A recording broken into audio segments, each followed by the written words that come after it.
Hello friends, welcome to our channel corona lifestyle. Friends, எல்லோரும் எப்படி இருக்கீங்க? நீங்கள் அனைவருமே நல்லமுடன் இருக்கணும்னு கடவுள்கிட்ட வேண்டிக்கிறேன். இன்னைய விளாக் வந்து நிலைவாசல் க்ளீனிங் தான் நம்ம பார்க்க போகிறோம். சித்திரை மாதத்தில் தான் நான் வந்து நிலைப்படி ஃபுல்லாகவே க்ளீன் பண்ணேன். சரி, இப்போ ஆடி மாதம் வருதுலையே, அதுக்காக கொஞ்சம் நம்ம க்ளீன் பண்ணலான்னு சொல்லிவிட்டு இந்த வேலையை ஸ்டார்ட் பண்ணிட்டேன். ஃபஸ்ட்டு வந்து நிலைவாசல் படியில் வந்து அந்த கன்றிஷ்டி விநாயகரை வந்து எடுத்துகிட்டேன். அந்த தோரணமாக எடுத்தாச்சு. இந்த மஞ்சள் துணி வந்து குலதெய்வம் கோயிலுக்கு போனால் வந்து அங்கே மண்ணும் எலுமிச்சப்பழமும் சேர்த்து கட்டி வச்சது. எலுமிச்சப்பழம் காஞ்சிருந்தா கூட நமக்கு பேட் வைப்ரேஷன் தான் வரும்னு சொல்கிறாங்க. அதனால் அதையும் நம்ம வந்து ரிமூவ் பண்ணியாச்சு. ஒரு சில வீட்டில் பார்த்தோம்னா அந்த நிலைப்படியில் வந்து துணியை வந்து நல்லா மூட்டையாக கட்டி தொங்க விட்டுருப்பாங்க. அப்புறம் அந்த கற்றாழை செடி, இந்த காஞ்ச மிளகாலாம் தலைக்கீழே தொங்க விட்டுருப்பாங்களே, அப்படியெல்லாம் நம்ம வந்து நிலப்படியில் கட்டி வைக்கக்கூடாதுன்னு சொல்கிறாங்க. நம்ம வீட்டுக்கு எது வந்து நன்மை தரக்கூடியதோ, நேர்மறை எண்ணங்களை தரக்கூடிய செயல்களை வந்து நம்ம அந்த நிலைப்படியில் செஞ்சோம்னா நம்ம வீடும் சுபிட்சமாக இருப்போம். இந்த தோரணம் வந்து துணியில் தான் செஞ்சது. இது வந்து 4 ப்ளவுஸ் பிட்டு நான் தனியாகவே எடுத்தேன். மஞ்சள், சிகப்பு, வெள்ளை, பச்சை அப்படின்னு. இந்த தோரணம் வந்து ரொம்ப ஈஸியாக செய்யலாம். இது செஞ்சு வந்து 1 வருஷத்துக்கு மேலே ஆகிடுச்சு. இது வீடியோஸும் நான் கொடுத்துருக்கேன். உங்களுக்கு தேவைன்னு சொன்னால் கூட நீங்கள் போய் இந்த வீடியோ வந்து பாருங்கள். ஃபஸ்ட்டு இந்த நிலைப்படியில் வந்து பிளாஸ்டிக்கில் தான் தோரணம் போட்டிருந்தேன். அப்புறமா தான் இந்த துணியில் மாலை செஞ்சு தோரணமாக போட்டிருக்கேன். ஆனால் இது க்ளீன் பண்ணுறதுக்கும் ரொம்ப ஈஸியாக தான் இருக்குது.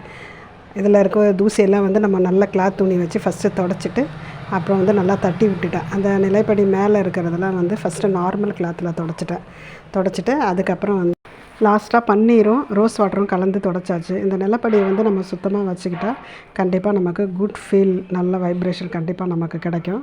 ஒரு சில வீடுகளில் பார்த்தோம்னா வந்து இந்த நிலைப்படியில் கரையான் வந்து அரிச்சிருக்கும். குளவி வந்து இந்த மண்ணாலெல்லாம் கூடு கட்டியிருக்கோம் இல்லையா, அது போலலாம் நம்ம வந்து ஆக விடாமல் இருக்கணும்னா இது போல் நம்ம அடிக்கடி வந்து நமக்கு டைம் கிடைக்கும் போதோ அப்பப்போ வந்து நம்ம அந்த நிலைப்படியை க்ளீன் பண்ணோம்னா நமக்கு வந்து அந்த மாதிரி இதெல்லாம் வந்து ஏற்படாது. அந்த காலத்தில் வந்து பெரியவங்க சொன்னது எல்லாமே வந்து நல்லது தான். அதாவது அறிவியலாகவும் ஆன்மீகமாகவும் சொல்லியிருக்காங்க. வெறும் அறிவியலாக சொல்லியிருந்தாலும் நம்ம வந்து செய்ய மாட்டோம், ஆன்மீகம் மட்டும் சொல்லியிருந்தாலும் நம்ம செஞ்சுருக்க மாட்டோம். ரெண்டுமே கலந்து அவங்க சொன்னதுனால தான் வந்து இந்த நிலைப்படியை வந்து நம்ம சுத்தமாக ஓரளவு மெயின்டைன் பண்ணுறோம். நீர், ரோஸ் வாட்டரு, இந்த ஜவ்வாது 3 இருந்தால் கூட எல்லாத்தையும் 3 கலந்து அதை வந்து ஈரத்துணி வச்சு நம்ம ஃபுல்லாகவே நிலைவாசப்படி ஃபுல்லாகவே துடைக்கலாம். வாசல்படியை ஃபுல்லாகவே தொடச்ச பிறகு இந்த மணி பிளான்ட் செடி வந்து சோற்றில் வந்து டேப் போட்டு ஒட்டி வச்சுருந்தேன் இல்லையா, அது ஃபுல்லாக ஒரு சில இடத்துல வந்து அது கழண்டி இருந்தது. அதையும் வந்து நல்லா டைட் பண்ணி விட்டுட்டு அதுக்கப்புறம் இந்த கன்றிஷ்டி விநாயகர் வந்து ஃபுல்லாகவே வந்து வெட்டிவேர் மாலையால் செஞ்சுருக்காங்க. அதை வந்து தண்ணியில் போட்டு நம்ம வாஷ் பண்ண முடியாதுன்றதுக்காக நல்ல ஒரு ஈரத்துணி வச்சு ஃபுல்லாகவே அதையும் தொடச்சி வச்சுட்டேன். அப்புறம் இந்த பிளாஸ்டிக் தோரணம் சொன்னாலே அந்த திருப்பதியில் வாங்கினேன்னு சொல்லிவிட்டு அதையும் வந்து நிலைவாசப்பில் சென்டரில் வந்து டேப் போட்டு ஒட்டி வச்சுருந்தேன். அதையும் ஈரத்துணியில் ஃபுல்லாகவே தொடச்சிட்டேன். துணியால் செஞ்ச தோரணத்தை ஃபுல்லாகவே நல்லா க்ளீன் பண்ணிவிட்டு அது 2 பக்கமும் சரியாக வருதான்னு சொல்லிவிட்டு அளவு பார்த்து அதையும் வந்து மாட்டி விட்டாச்சு. அதுக்கப்புறம் இந்த கன்றிஷ்டி விநாயகர் இருக்கார் இல்லையா, அவரை ஃபுல்லாக ஈரத்துணியில் வச்சு தொடச்சிட்டு அவரையும் எடுத்துகிட்டு போயிட்டு நல்லா நிலைப்படியில் நல்லா சென்டரில் வந்து அவரையும் வச்சாச்சு.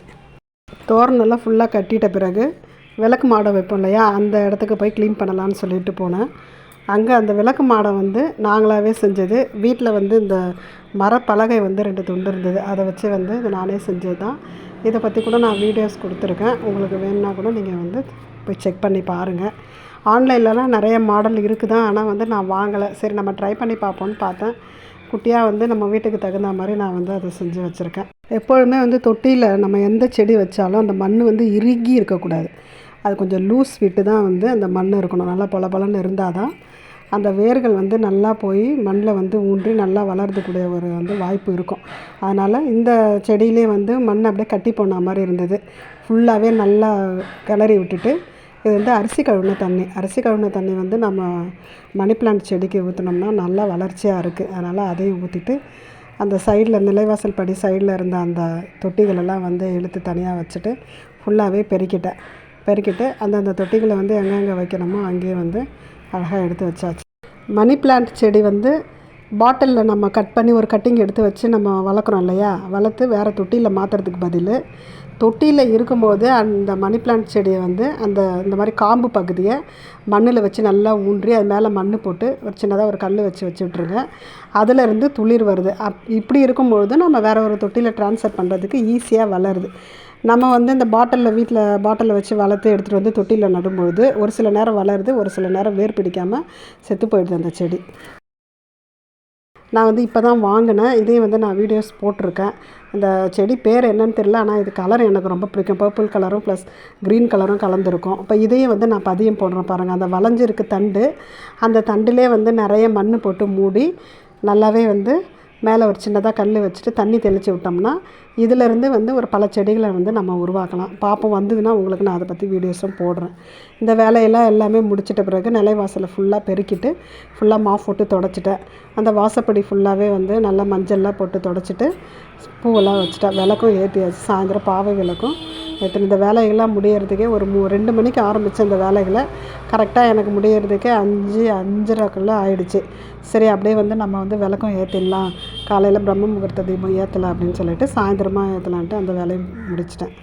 நிலைவாசல் க்ளீனிங் வேலையெல்லாம் இருந்ததுனால தான் நான் வந்து காலையில் அந்த பிரம்ம முகூர்த்த தீபம் வந்து என்னால் ஏற்ற முடியல வெளியில் வந்து. சரி, இந்த க்ளீனிங்லாம் முடிச்சிட்ட பிறகு நம்ம சந்தியா காலத்திலே நம்ம வந்து தீபம் ஏற்றலாம் அப்படின்னு சொல்லிட்டு தான் வந்து இந்த நேரத்தில் நான் விளக்கு ஏற்றிட்டேன். நம்ம குலதெய்வம் வந்து நமக்காகவும் நம்ம குலத்தை காப்பாற்றுவதற்காகவும் நமக்காக காவல் தெய்வமாக வந்து காத்து கொண்டு இருக்குன்னு சொல்கிறாங்க இந்த நிலைவாசலை. இந்த வாசல் பகுதியை வந்து நம்ம சுத்தமாக வச்சுருக்க ட்ரை பண்ணுவோம். என்னுடைய வீடியோஸ் பார்த்து எனக்கு சப்ஸ்கிரைப் பண்ண அனைவருக்குமே ரொம்ப ரொம்ப ரொம்ப நன்றிங்க. ஓகே ஃப்ரெண்ட்ஸ், இந்த விளாக் இதோட முடியுது. இந்த விளாக் உங்கள் எல்லாருக்குமே பிடிச்சிருக்கும்னு நினைக்கிறேன். பிடிச்சிருந்தா நம்ம கொரோனா லைஃப் ஸ்டைல் சேனலை வந்து லைக் பண்ணுங்கள், ஷேர் பண்ணுங்கள், சப்ஸ்கிரைப் பண்ணுங்கள், கமெண்ட் பண்ணுங்கள். மீண்டும் இதுபோல் வேறொரு பதிவோடு உங்களை நான் சந்திக்கிறேன். Bye friends.